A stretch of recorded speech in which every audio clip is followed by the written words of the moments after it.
민중의 소리 이완배 기자 함께하겠습니다. 이완배 기자님. 네, 안녕하십니까? 예, 제가 이완배 기자님의 새 책 경제의 속살 1, 2권을 샀는데 네. 지난 주말에 1권을 읽었습니다. 야, 하느님 같은 독자님이시군요. 아유, 감사합니다. 그렇습니다. 예. 사실 저는 이제 방송 중에 한번 들은 거기 때문에 네. 상대적으로 진도가 좀 빨리 나갔습니다만은 네. 이 책 보면서 말이죠. 요즘 뭐 어린이를 상대로도 경제 교육한다면서 이른바 이 무수한 욕망 경제 신문들이 엉뚱한 그 교육하고 있지 않습니까? 어린 아이들한테 자본의 화려한 모습만 보여주고 가려진 그런 실상은 보여주지 않고 있단 말이죠. 네. 그래서 이 경제 신문이 가르치는 자본가가 알려주는 그런 무수한 욕망의 언어들을 접하기에 앞서서 경제의 속살 이 책을 읽어두는 것, 이건 뭐 예방 접종을 맞는 것과 같지 않나 이런 생각을 해봤습니다. 감사합니다. 좋게 평가해 주셔서. 예, 아니 정말이에요. 정말 고맙습니다. 이 책 한 권 읽지 않고 그냥 돈은 좋다, 돈 불리는 것은 좋다, 이렇게만 욕망에 펌프질을 하게 되면 아이들을 망가뜨리는 거죠. 아이고, 감사합니다. 예. 자, 그런 의미에서 민중의 네. 소리 이완배 기자의 경제의 속살 여러분 많이 구매해 주시기 바라겠습니다. 고맙습니다. 네. 많이들 구독하시고요. 이거 절대 어려운 언어로 쓰지 않았고요. 정치 이야기도 많이 들어가 있기 때문에 이 이야기도 굉장히 쉽습니다. 경제의 속살 많이 사랑해 주시고 그래요. 책 잘 나가고 있죠? 네, 어쨌든 뭐 저희가 김용림 브리핑과 여기 청취자분들께 정말로 많은 은혜를 입고 있습니다. 그래서 하반기에 저희가 위기를 잘 넘길 수 있을 것 같아요. 아유, 도와주셔서요. 그런 다시 한번 감사의 말씀드립니다. 정도는 안 되죠. 그런 정도로는 안 됩니다. 빌딩을 하나 세워야 됩니다. 예. 저희 일단 먹고 사는 문제부터 저희는 좀 해결을 했으면 좋겠습니다. 예, 알겠습니다. 우리 민중의 소리에게 이 나라의 역사가 많은 빛을 지고 있어요. 이거 여러분 구독료를 꼭 내시기 바라겠습니다. 이완배 기자의 새 책 경제의 속살 많이 구매해 주시고요. 어이구, ES24 베스트셀러 이게 7일 동안의 판매량과 주문수를 기준으로 매일 1회 집계되는데 ES24의 경우 지금 10위입니다. 10위. 네, 여러분들 보다 많이 구매해 주시기 바라겠고, 어이구, 2권은 또 14위. 이거 1을 뗍시다. 1을 떼서 1위, 4위 부탁드리겠습니다. 예. 자, 그래요. 오늘 이완배 기자님하고 어떤 이야기 나눠볼까요? 예, 오늘은 월요경제학 시간이죠. 예. 그래서 행동경제학에서 다루는 동조현상이라는 걸 살펴보려고 합니다. 동조현상. 예. 네, 여러 차례 말씀드리지만 주류 경제학은 호모 에코노미쿠스라고 해서요. 사람이 매우 정교하고 합리적인 판단을 한다라는 인간관을 가지고 있습니다. 반면에 행동경제학은 전혀 그렇지 않습니다. 사람은 때로는 하둔하고 때로는 잘 까먹기도 하고요. 예. 때로는 한심한 선택을 하기도 합니다. 그래서 행동경제학의 관심은 왜 인간이 그런 아둔한 혹은 한심한 선택을 하는지를 분석하는 데 집중이 되어 있습니다. 예. 오늘 살펴볼 동조현상이라는 개념은 행동경제학에서 매우 자주 다루고 아주 다양한 실험들도 있었는데요. 오늘은 그중에서도 2017년 노벨 경제학상을 받은 경제학자 리차드 탈러의 설명을 주로 인용을 해서 이야기를 풀어가 볼까 합니다. 동조현상이라는 건 쉽게 이야기를 하면 어떤 사안을 객관적이고 이성적으로 판단하는 게 아니고요. 내 주변 동료들의 판단을 따라서 우르르 판단을 해버리는 겁니다. 1 더하기 1은 2잖아요. 이건 너무 당연한 겁니다. 예. 그런데 내 주변 사람들이 다 1 더하기 1을 3이라고 답을 하면 사람의 이성이 마비가 돼버립니다. 그래서 나도 모르게 1 더하기 1은 2라는 너무 간단한 답조차도 3이라고 잘못 대답을 해버리는 현상을 말하죠. 여기에 대해서 유명한 실험이 하나 있는데요. 1950년대 솔로몬 애쉬라는 사회심리학자의 실험입니다. 근데 이건 뭐 실험이라고 하기에도 민망할 정도로 간단한 실험입니다. 실험 참가자들을 모은 다음에 왼쪽에 직선 하나를 보여줘요. 길이가 3cm 정도 됩니다. 그리고 오른쪽에는 다른 길이의 직선 3개를 보여줍니다. 하나는 1cm, 두 번째는 3cm, 세 번째는 5cm 이렇게 3개가 있어요. 이 상태에서 참가자님들한테 자, 지금 왼쪽에 직선 보이시죠? 그거랑 길이가 똑같은 직선을 오른쪽 3개 중에서 하나 골라주세요. 라고 요청을 합니다. 이건 뭐 1 더하기 1은 2에 버금갈 정도로 쉬운 문제죠. 왼쪽에 놓인 직선 길이가 대충 3cm고요. 오른쪽에는 1, 3, 5cm짜리가 3개가 있습니다. 이걸 자로 길이를 안 재봐도요. 눈으로 뻔히 보이는 겁니다. 그래서 이걸 개개인에게 물어보면 실험 참가자들이 아주 쉽게 오른쪽에서도 3cm짜리를 고릅니다. 응답자의 거의 100%가 정답을 골라냅니다. 그런데 솔로몬 애쉬가 이 실험에 약간 트릭을 넣습니다.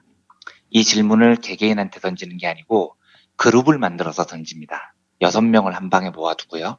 아까랑 똑같은 질문을 해요. 예. 그런데 사실 그 6명 중에 5명은 고용된 배우들입니다. 애초에 솔로몬 애쉬하고 미리 짠 사람들이죠. 그리고 1명만 진짜로 실험에 참여한 사람입니다. 예. 6명이 쭉 앉아 있습니다. 질문자가 질문을 던져요. 음. 저 왼쪽 직선 길이하고 같은 걸 오른쪽에서 골라보세요. 이러니까 미리 약속이 됐던 배우 1번이 1cm짜리를 고르는 겁니다. 당연히 3cm짜리를 골라야 되는데 황당하게 1cm짜리하고 길이가 똑같네요. 이렇게 답을 해버립니다. 이러면 이제 진짜로 실험에 참여한 사람은 황당한 거죠. 뭐야 저 사람. 시력이 안 좋나? 아니 누가 봐도 3cm짜리 요괴 같은데 왜 저 짧은 걸 같다고 대답하지? 황당해합니다. 처음에는요. 그런데 두 번째 배우도 똑같이 1cm짜리를 골라요. 예. 여기서부터는 헷갈리는 겁니다. 어라, 내가 보기에는 3cm짜리가 정답인데 왜 두 사람 다 저 제일 짧은 걸 고르고 있는 거지? 헷갈립니다. 세 번째 배우도 역시 약속된 대로 1cm짜리 오답을 골라요. 여기서부터 사람이 어떤 생각이 드냐면 예. 저 사람들 눈이 잘못된 게 아니고 내가 뭔가 잘못 보고 있어 이런 의심을 하기 시작합니다. 이런 식으로 5명이 다 1cm짜리 오답을 고르면 예. 진짜 참여자는요. 자기도 모르는 사이에 무의식 중에 오답을 따라 고르는 오류를 범합니다. 예, 그래서 참가자 중에 한 40% 정도가 1cm짜리 오답을 정답으로 골라요. 명백하게 3cm짜리가 정답이지만 10명 중 실험에 따라서 3, 4명이 남들이 부른 답, 오답을 따라가는 거죠. 아마도 일부는 이게 네. 오답이 확실하지만 네. 그러나 나만 이게 정답이다라고 얘기하면 없어 보이기도 하고 왕따 당하는 네. 것 같기도 하고 네. 아마 그래서 일부러 오답을 네. 고르는 경우도 있을 거예요. 그렇죠. 지금 이제 김용민 PD님께서 굉장히 중요한 걸 짚어주셨습니다. 그 대목이 굉장히 중요한데요. 예. 우선 그 10명 중 서너 명이라는 비중이 낮아 보일 수도 있습니다. 그런데 그렇지가 않아요. 왜냐하면 문제가 너무 쉽거든요. 예. 1 더하기 1을 3이라고 잘못 답한 사람이 10명 중에 서너 명이나 되는 꼴이니까 매우 큰 오류가 벌어졌습니다. 그런데 이제부터가 중요합니다. 예. 남들이 하는 대로 따라서 답을 말한 그 사람들, 명백한 오답을 진실이라고 주장한 사람들이 지금 김 PD님께서 얘기하셨던 것처럼 예. 틀렸다는 걸 알고도 그따위로 거짓말을 한 걸까요? 아니면 진짜로 1 더하기 1은 3이라고 착각한 걸까요? 이게 아주 애매합니다. 예. 애매한데 이걸 확인하기 위해서 놀랍게도 두뇌 영상 촬영을 해보면요.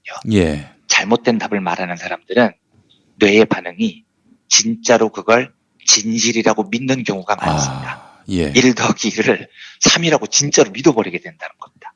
거짓말한다는 사실을 몰라요. 그리고 그걸 진실이라고 착각을 합니다. 황당하죠. 예. 왜 이런 일이 벌어지냐면 탈러의 해석에 따르면 이렇습니다. 사람들은 동료의 압력과 비난을 마주하는 걸 굉장히 두려워합니다. 김용민 PD님 생각하고 같습니다. 그런데 그 동료의 압력을 피하기 위해서 명백한 진실을 외면을 할 때는 그 잘못된 정답을 진실이라고 착각을 해야 자기 자신이 훨씬 더 편해진다는 거죠.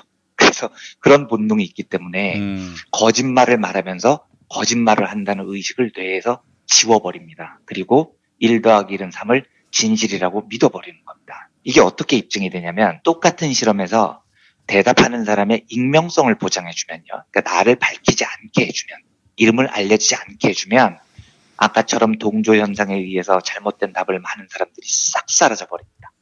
그러니까 내 이름만 사라지면 동료들이 나를 비난할 가능성이 없어지잖아요. 예. 이러면 사람들은 금방 이성을 찾습니다. 그래서 아무리 주변에서 1 더하기 1은 3이야 라고 말을 해도 나는 합리적으로 1 더하기 1은 2다 라는 답을 찾아 나가죠. 그런데 내 이름이 공개되고 내 얼굴이 동료들에게 알려지면 동료들에게 욕을 먹기 싫다는 인간의 본능이 작용을 해서 뇌에 오작동을 일으킵니다. 거짓말이 아니고 그걸 진실이라고 믿게 하는 엄청난 오작동이 벌어지는 거죠. 이게 생각만큼 간단한 문제가 아닌 게요. 탈러는 이 문제를 어느 정도까지 심각하게 보냐면 첫째로 동조 현상은 사회의 진보를 막는다라고 해석을 합니다. 이걸 탈러는 집단 보수주의라고 부르던데 진보라는 건요. 기존의 사회의 관행을 넘어서는 새로운 무언가를 만들어 나가는 겁니다. 그런데 이렇게 새로운 방향을 제시를 하면 사람들이 이상하게 보는 거예요. 특히 주변 동료들이 더 비난을 합니다. 아, 저 또라이 새끼 또 이상한 짓 한다. 이러면 동료들의 비난을 견디지 못한 인간의 특성상 새로운 진보를 포기하고 보수가 진리라고 뇌가 오작동을 해버립니다. 아, 이러면 사회가 전체적으로 보수화돼 버리는 거죠. 둘째로 더 심각한 문제가 있습니다. 동조주의가 만연한 사회에서는 사람이라면 도저히 허락할 수 없는 끔찍한 아주 말도 안 되는 폐륜적인 시스템도 통용이 되는 황당한 일이 생깁니다. 예. 탈러가 예를 든 게 나치즘 같은 겁니다. 나치즘 같은 끔찍한 시스템이 독일 사회에서 존재할 수 있었던 이유는 동조주의 때문이라는 겁니다. 내 주변 사람들이 다 유태인은 죽여도 된다고 이야기를 해요. 깜둥이는 토막을 내야 된다고 주장을 합니다. 빨갱이는 죽여도 돼. 이거 들고 다니는 사람이 그렇죠. 있었어요. 비슷한 겁니다. 그렇습니다. 그러면 분명히 초창기에 내 이성은 그게 잘못됐다고 말을 해요. 유태인은 죽이면 안 되는 거죠. 빨갱이라고 죽이면 안 되는 겁니다. 그런데 내 주변 사람들이 다 그렇게 이야기를 하면 처음엔 나는 침묵하다가 나중에 뇌가 오작동을 합니다. 동의를 해버리는 거죠. 유대인은 죽여도 돼. 빨갱이는 죽여도 돼가 진짜로 뇌에 각인이 돼버립니다.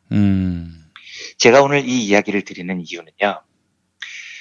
지난주 금요일 새벽에 사법농단의 윗선으로 지금은 추정되는 거지만 박병대에 고용한 두 전직 대법관 구속영장이 실질심사에서 기각이 됐습니다. 그 박병대 전 대법관이라는 사람은 구치소를 나오면서 기자들한테 법원의 판단에 경의를 표한다 뭐 이런 이야기를 해서 제 염장을 한 번 더 질러놓는데요. 제가 법리를 잘 몰라서 이 두 사람의 영장 기각이 법리적으로 타당한지 아닌지는 잘 모르겠습니다. 이건 김프로 같은 분들이 설명을 해주셔야 하는 대목이죠. 그런데 지금 2년 가까이 적폐청산을 해오는 과정을 보면 이 나라의 사법부가 국민 법감정과 다른 판단을 계속해서 내리고 있거든요. 그래서 사실 저는 그 김명수 대법원장에 대한 신뢰도 많이 사라졌습니다. 김프로께서 과거에 하셨던 방송을 들어보면 아무리 대법원장이라도 사법부 내의 여러 판사들의 집단적인 시선을 무시할 수 없다 이런 이야기를 하시던데 한마디로 대법원장이 판사들 눈치 본다는 이야기죠. 이게 진짜 웃기는 짓입니다. 그 집단적 시선을 극복하고 개혁을 하라고 대법원장이라는 중책을 맡긴 겁니다. 눈치 보지 말라고 파격적 인사를 통해서 대법원장 맡긴 거 아닙니까? 그런데 동료들의 비난이 무서워서 예. 판사들의 여론이 무서워서 아무것도 못할 거면 그런 동조 현상에 발목이 잡혀 있을 거면 대법원장을 왜 하는 거냐고요. 그거 하라고 맡긴 건데요. 그렇죠. 적폐들을 계속 풀어주는 판사들 심리도요. 저는 그게 무슨 상부의 압력이 있었고 이렇게 생각하지 않습니다. 그 심리학이나 행동경제학에서는 복종하고 동조를 조금 다르게 봐요. 복종은 권력이 무서워서 하는 거고요. 근데 지금 판사들 판결을 보면 박병대 고용안이 실권을 가진 사람들이 아니잖아요. 전직 대법관인데요. 무서워할 이유가 없죠. 복종은 아닌 것 같습니다. 그러면 이 집단적 마취 현상은 복종이라기보다 동조로 봐야 됩니다. 주변 판사들이 다 그런 시각을 갖고 있으니까요. 그 시선에 동조를 하는 겁니다. 온 국민이 1+1은 2라고 주장을 하는데 판사 집단은 1+1은 3이라고 이야기를 해요. 자기들이 내린 지금까지의 판결이 잘못되지 않았다고 주장합니다. 그러니까 그 집단 소속원들은 전부 다 거기에 동조화가 돼서 동료들의 비난이 두려워서 그냥 1+1은 3이다라고 말하는 집단 체면에 걸려버리고 그게 진실이라고 믿어버리는 것 같습니다. 한 가지만 더 해보겠습니다. 지금부터 드리는 이야기는 동조현상하고는 좀 다른 이야기입니다만 1959년에 레온 페스팅거라는 미국의 사회심리학자의 실험이 있습니다. 예. 이 페스팅거 교수는 미국의 명문으로 불리는 스탠퍼드 대학교 교수였는데 스탠퍼드 대학교 학생들을 실험 상대로 모집을 해요. 그 공고를 어떻게 하느냐면 아주 중요한 심리 실험에 참가할 지원자를 모집합니다. 이렇게 공고를 냅니다. 예. 이걸 보고 온 학생들은 진짜로 자기들이 뭔가 아주 중요한 실험을 할 거라고 예상을 했겠죠. 근데 정작 실험 내용이 뭐였냐면 나무판에 못이 한 수십 개 꽂혀 있는데 예. 그 못을 뺐다 꽂았다를 반복시키는 겁니다. 이게 무슨 중요한 심리 실험이겠습니까?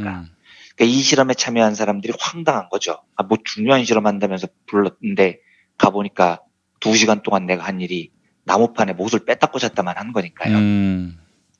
이 실험을 마친 다음에 페스팅거 교수가 이 실험 참가자들한테 부탁을 합니다. 그런데 한 그룹한테는 단돈 1달러만 주고요. 다른 그룹 학생들한테는 당시로는 꽤 큰 돈이죠. 20달러를 주면서 이렇게 부탁을 해요. 야, 조금 있다가 다음 지원자가 올 건데 니네가 조금 전에 참가한 실험이 아주 재미있고 의미있고 보람있는 실험이었다고 뻥을 좀 쳐줘라. 그래야 다음 학생들이 열심히 참가하지 않겠냐. 이렇게 부탁을 합니다. 그런데 사실 다음 지원자인 척하고 기다리고 있던 사람은 배우였어요. 패스팅거의 조교였습니다. 그리고 이 조교는 1달러를 받은 그룹하고 20달러를 받은 그룹 중에 누가 거짓말을 하는지, 누가 저 실험이 정말 의미 있었어라고 뻥을 치는지 통계를 내봅니다. 어땠을 것 같습니까? 보통 우리 생각에는 20달러를 받은 쪽이 거짓말을 해줄 것 같죠. 보수를 예. 많이 받았으니까요. 예. 아닙니다. 1달러 받은 쪽이 훨씬 더 거짓말을 많이 합니다. 그것도 아주 진지하게 거짓말을 합니다. 야, 내가 실험에 참가해 보니까 진짜 이 실험은 의미가 있어. 정말로 중요한 심리학 연구의 토대가 될 거야. 이렇게 뻥을 치더라는 거예요. 진짜처럼요. 예. 이게 왜 그러냐면요. 얘들이 스탠퍼드 대학생이기 때문에 그렇습니다. 이 패스팅거 교수의 해석이 그래요. 내가 스탠퍼드를 다니는 초엘리트인데 2시간 동안 한 일이라고는 못 뽑았다 꽂았다 한 겁니다. 엄청 지루하고 할 일 없는 짓이었어요. 무슨 의미가 있는지도 모르겠습니다. 심지어 돈도 1달러밖에 안 줘요. 완전히 뻘짓을 한 거죠. 이러면 이 사람들이 어떻게 생각을 하냐면 내가 스탠퍼드나 다니는 명문 대학생인데 설마 내가 한 일이 그렇게 의미가 없는 일일 리가 없어.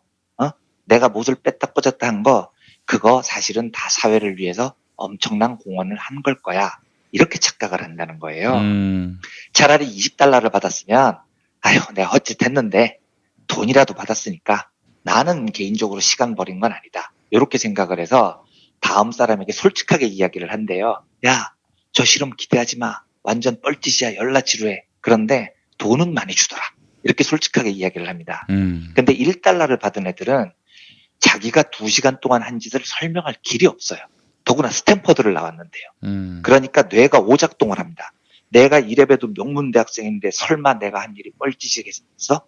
뭔가 의미 있는 일이었을 거야. 라고 자기 기만을 시작한다는 거죠.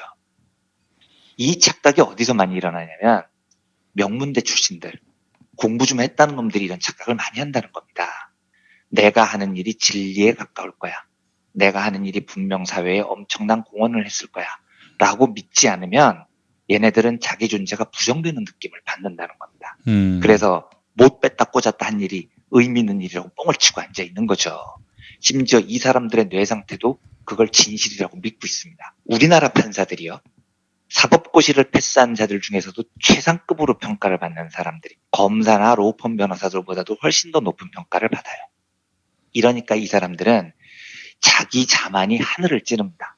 이래서 정상적인 판단을 못할 때가 매우 많습니다.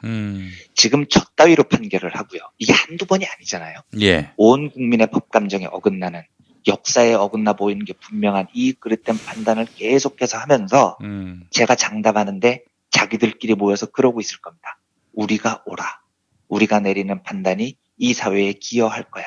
무지몽매한 민중들이 우리를 비난할 뿐이야. 이러고 있을 겁니다. 예. 이게 웃기는 거죠.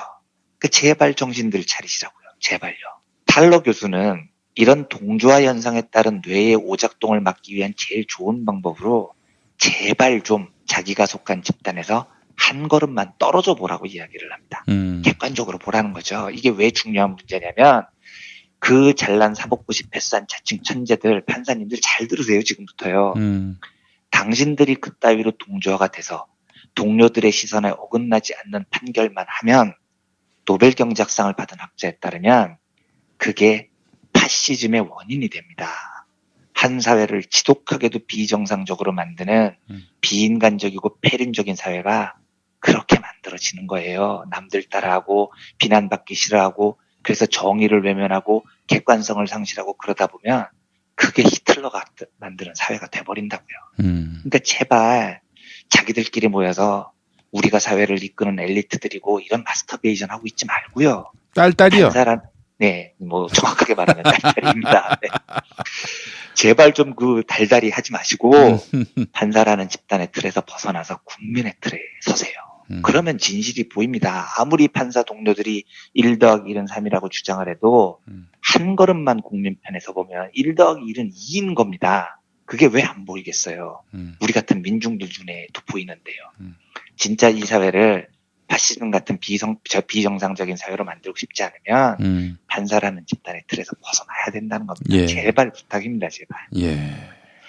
한 나라의 법 체계의 중심에 있는 판사들이 이렇게 자기 집단 이기주의와 동조 현상에 못 벗어나는 한 이 사회의 법정의가 어떻게 이루어지겠습니까? 그렇죠? 예. 어떤 방식으로건 제가 이번에 판결들을 보면서 사법 체계라는 걸 법관들만의 리그가 아니라 국민의 리그로 바꾸는 방법이 정말 절박하다는 생각이 많이 들었던 주말이었습니다. 그런 예. 차원에서 오늘 행동경제학에서 말하는 동조현상이라는 이론을 함께 살펴봤습니다. 예. 국민이 이해가 되지 않는 판결을 해놓고 네. 좋은 판결이라고 네. 자기들끼리 그렇게 여긴다면은 예. 뭐 점점 사법부에 대한 신뢰는 실추될 수밖에 없어요. 예. 그렇죠. 시스템을 정말 바꾸지 않으면 안 되는 때가 다가올지도 모릅니다. 정신들 차려야 됩니다. 정말. 예, 알겠습니다. 국민의 법상식과 멀어지는 그들만의 판결 얼마나 위험한 것인지만이라도 알았으면 좋겠습니다. 네. 예, 알겠습니다. 이완배 기자님 수고하셨고요. 경제의 속살 많은 분들이 읽으셨으면 좋겠네요. 이건 정말 안 읽더라도 꽂아놔야 될 책입니다. 예. 그 책임, 감사합니다. 그 책을 사가지고 꽂아놔서 그 대박 난 사람들이 많아요. 예. 제가 뭐라고 말을 못하겠네요. 그 책을 그냥 꽂아만 뒀는데 집값이 한 10% 20% 뛰는 집도 제가 봤어요. 예. 예. 네. 이러고도 경제의 속살 안 산다면은 정말 정말 그런 분들은 훌륭한 분들입니다. 오늘 무슨 효과라고요? 동조현상. 동조현상. 네. 지금 제 말에 다 지금 동조현상이 되고 있어요. 이런 좋은 동조현상은 많이들 동참해 주시기 바라겠습니다. 경제의 속살 2권 한꺼번에 사시는 거 잊지 마시고. 자, 이완배 기자님 수고하셨습니다. 네, 내일 뵙겠습니다. 감사합니다.